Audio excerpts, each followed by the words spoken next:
to address the need for Aspies to get out of their mind. And the reason for this is being especially true for Aspies and any really intellectual person with a large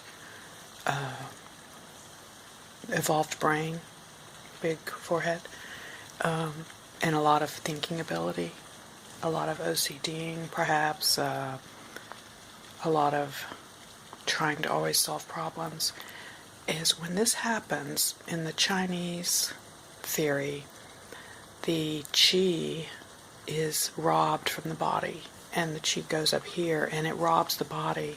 Therefore, the body becomes sick and dying, according to this book I'm reading. And, not literally dying right now, but, like on the way to death, like less life.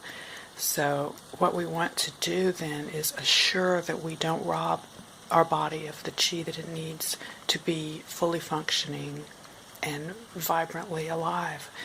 And we need that so that our mind can also be healthy, because our grounding, our mind, if we say, oh, I am my mind, that's okay, whatever, if you want to think that you're your mind, but you can't be your mind if what's holding it and grounding it is sick. So you need that body to be healthy so that your mind will be healthy. People that live only in their mind often get mental illnesses. And my theory is that it's because the chi is being robbed of their body, so their body can no longer support that mind, and the mind begins to not function properly and doesn't give you happiness. So in order to return the chi back to the body, one may start to meditate. And rather than do vipassana meditation, which is really mental, you're noticing your thoughts, and you're still in your thoughts because you're observing and you're labeling. Oh, I'm judging.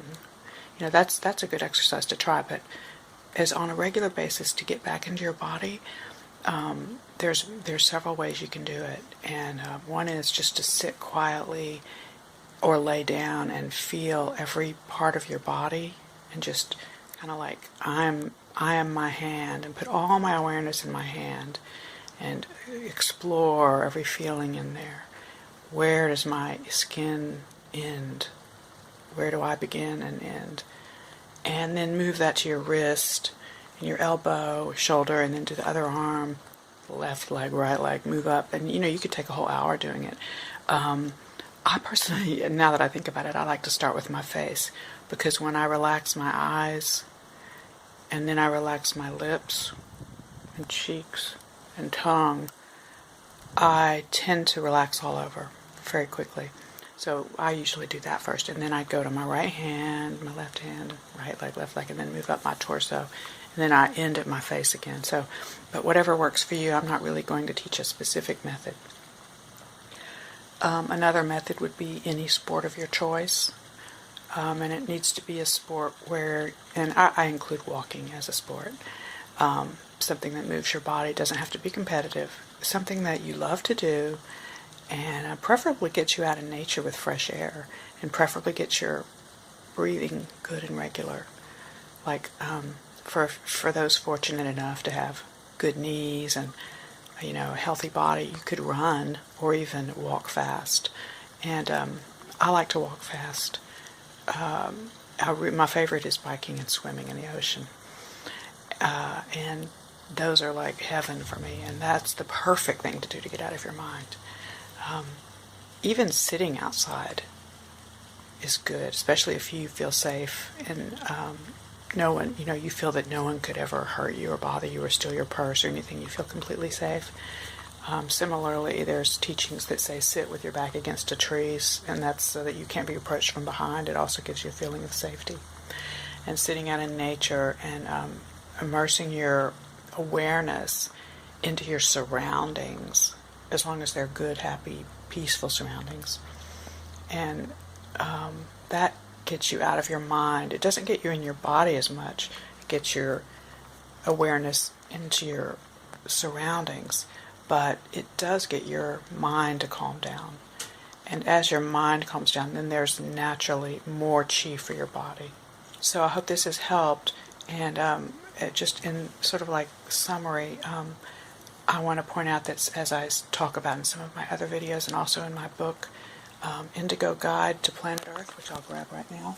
This is proof 7, and it's already published. It's like a youth sci-fi fantasy, and Angel Merrill is teaching all the indigos, which many of which are Aspergers or Aspies, that their brains are structured differently than the regular neurotypicals. Just in general, some of the parts are much bigger. The thinking parts are much bigger. So because, I'm summarizing, because we have so much more brain capacity than the normal person dedicated to thinking, we do tend to think too much, which robs our body of chi. And evolutionarily, if we want to survive, we have to develop into our culture a habit of replenishing our body's chi, which would be meditation, or walking meditation, sitting meditation, contemplation, but trying to do those types of meditation / contemplation that are taking us out of our mind. So not so much the vipassana, but focusing our awareness on our bodies, being present in our bodies by walking, running, ice skating, or whatever your choice may be, biking, swimming. And I guess if any of you have any comments about what works for you to get you out of your mind so that you can get you back to your body, and then what the result is, when you finish, your mind feels refreshed, like you've had a reset. Maybe your anxieties fall away. Maybe your OCDing is just gone after you work out or walk your dog, or Another thing, a podcast Kelly Howell had was the author of Wealth from Within, a recent book, and Wealth from Within author taught doing things you love to do to take you out of your mind. But again, if you have to be careful there, because if you go do mixing music on your computer, you're very much in your mind, and also you're in a very uncomfortable position to be staring at that screen. So when we talk about getting our thoughts out of our mind, we really want to put our body into a holistic situation as well. In other words, we want to take care of our body. So we give the body back the mental chi that we've been hawking, and then we put our body in a good situation. And that could also be a spa, getting a massage or something, taking a hot bath, being aware of our body, and giving it the nurturing attention that each cell needs. Okay, well, thank you. I really enjoyed sharing this thought with you, and if you like this video, please like it and subscribe if you're interested. Thank you, and peace.